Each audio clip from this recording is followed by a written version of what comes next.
Como é que é? Olha, o brasileiro come mal. O brasileiro come mal. Tá? Alguns passam fome. Agora, é inaceitável um país tão rico como o nosso, com terras agricultáveis, água em abundância. Até o CML nordestino tem uma precipitação pluviométrica, né, maior do que Israel.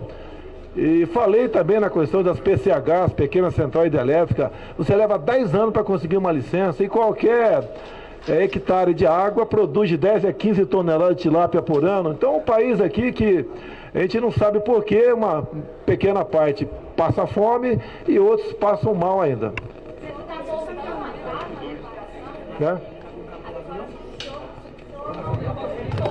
Pelo amor de Deus, se for entrar em detalhe, em filigrana, eu vou embora. Eu não estou vendo ninguém magro aqui, tá certo? Temos problemas alimentares no Brasil? Temos, não é culpa minha, vem de trás, estamos tentando resolver. O que tira o homem e a mulher da miséria é o conhecimento, não são bolsas e programas essencialistas. Nós temos que lutar nesse sentido, nessa linha, para dar dignidade ao homem e à mulher brasileira.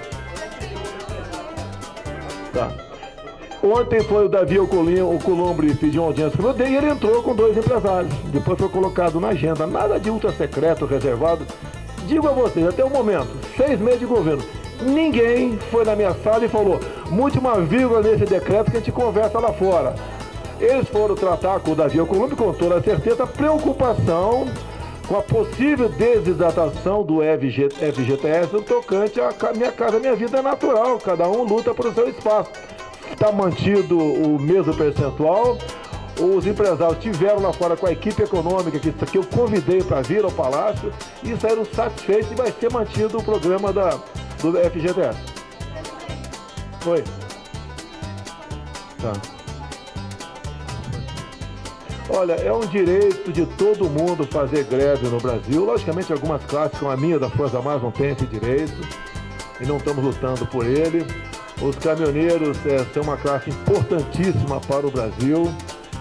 Tivemos um problema lá atrás no governo do PT, o BNDES, né, ofereceu crédito em excesso para a compra de caminhões, cresceu a frota de caminhoneiros assustadoramente e o transportado permaneceu igual, lei da oferta e da procura, caiu o preço do frete. Estamos fazendo o possível para atender os caminhoneiros, como já foi anunciado pelo nosso ministro Tarcísio. Eu mesmo já fiz alguma coisa, falta o parlamento agora para essa parte, aumentando a validade da carteira de motorista de 5 para 10 anos, aumentando a pontuação de 20 para 40 pontos, porque se você faz uma viagem na Rio Santos, não tiver um bom GPS, você vai chegar com 200 pontos na carteira em Santos ou no Rio de Janeiro. Acredito que os caminhoneiros não façam a paralisação, isso atrapalha muito a economia. Reconhecemos a dificuldade da carreira, estamos prontos para continuar conversando, mas estamos num país livre e democrático, onde impera o livre mercado, a lei da oferta e da procura. Então esperamos que os caminhoneiros não partam para a greve, porque atrapalha o Brasil como um todo.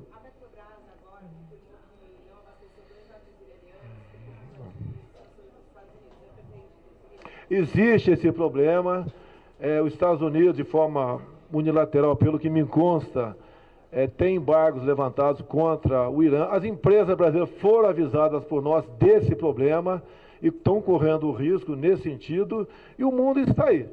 Tá? Eu, particularmente, estou me aproximando cada vez mais do Trump, fui recebido 2 vezes por ele. Ele é a primeira economia do mundo, ele é o segundo mercado econômico, e hoje abri, inclusive aos jornalistas internacionais estrangeiros, né, uns 20 presentes, que o Brasil está de braços abertos para fazermos acordos, parcerias para o bem dos nossos povos. O Brasil é um país que não tem conflito em lugar nenhum no mundo, graças a Deus, pretendemos manter nessa linha, mas entendemos que outros países têm problemas, e nós aqui temos que cuidar dos nossos em primeiro lugar. Olha, as propostas que estão na Câmara não são nossas. Na última reunião de ministros foi decidido que enviaremos uma proposta agora no início de agosto, onde vamos tratar dos tributos federais apenas. Ao longo dos meus 28 anos dentro da Câmara, quando se quis fazer uma reforma tributária, onde estaria União, Estados e municípios, não deu certo. Serve para palanque, para discurso, e não se chega a lugar não. Nós vamos fazer a nossa parte. E os estados e municípios que, porventura, acharem que a sua lei que trata desse assunto está equivocada ou pode ser aperfeiçoada para não atrapalhar a vida de quem produz, que o façam. É lógico que eu vou conversar. Matérias repetidas que apenas ajudam a fazer com que o nome do Brasil seja mal visto lá fora. Vou conversar com qualquer um que esteja abaixo da minha de comando, como tenho falado com o ministro, onde acha a coisa publicada que não confere com a realidade, vai ser chamado para se explicar. Isso acontece, é a rotina. Toda semana, todo dia acontece isso daí. Como aconteceu na questão da Ancine. Olha, dinheiro público para fazer filme de Bruna Surfistinha? Não.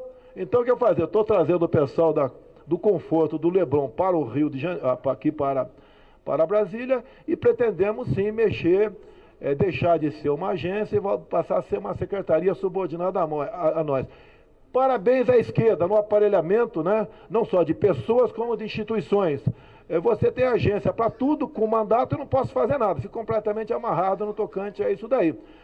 Dinheiro público é para ser usado para o bem de todos, não é para uma minoria se locupletar, muitas vezes, sem generalizar, naquela função que esteja exercendo naquele momento.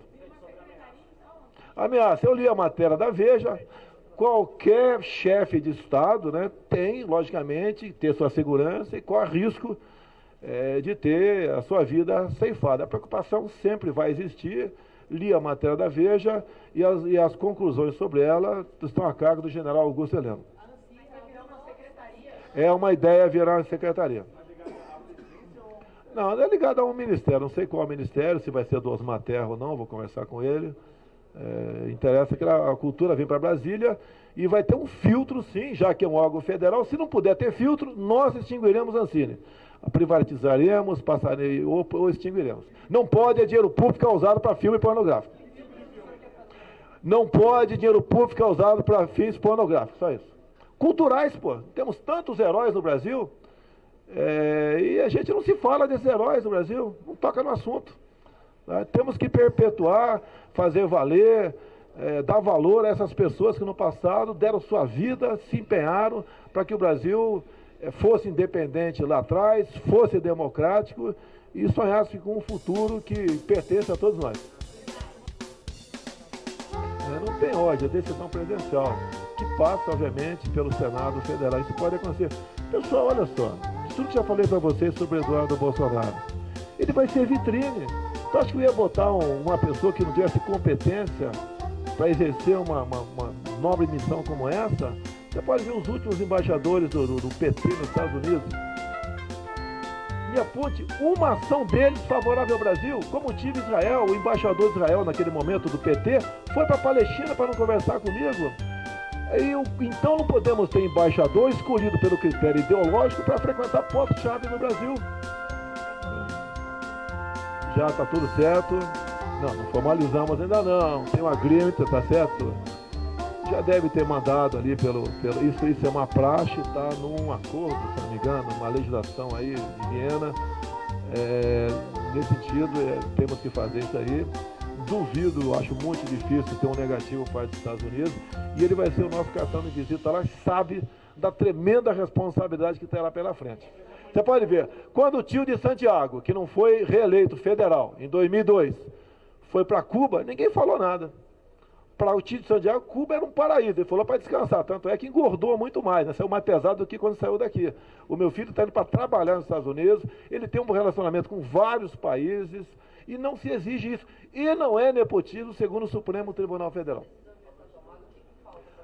Falta a resposta dos Estados Unidos. Uma vez havendo a resposta, né, o Ernesto Araújo está fora do Brasil, a gente comunica ao Senado Federal para que seja marcar a data da sua sabatina. Eu converso com o Davi estou até desconfiado, fala comigo todo dia, tá certo? Ontem, lógico que tenho conversado com ele, eu não vou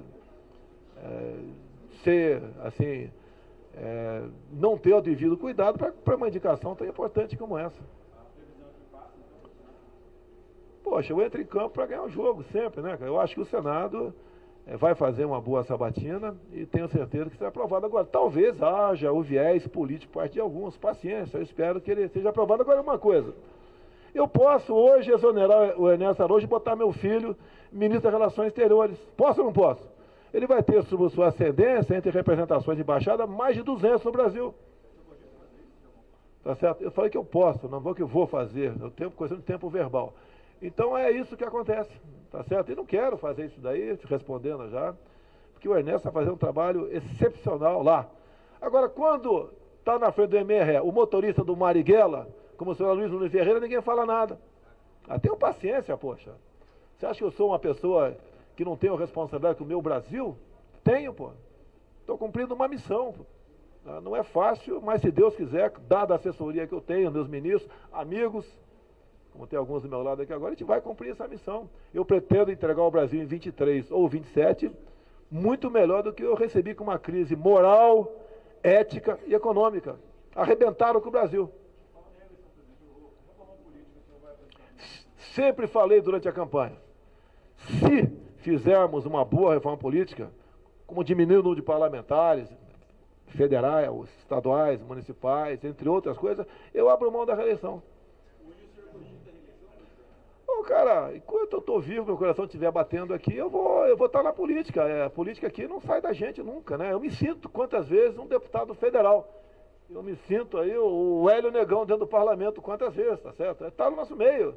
Quando o homem não tem mais ambição, tem que comprar um lote no cemitério.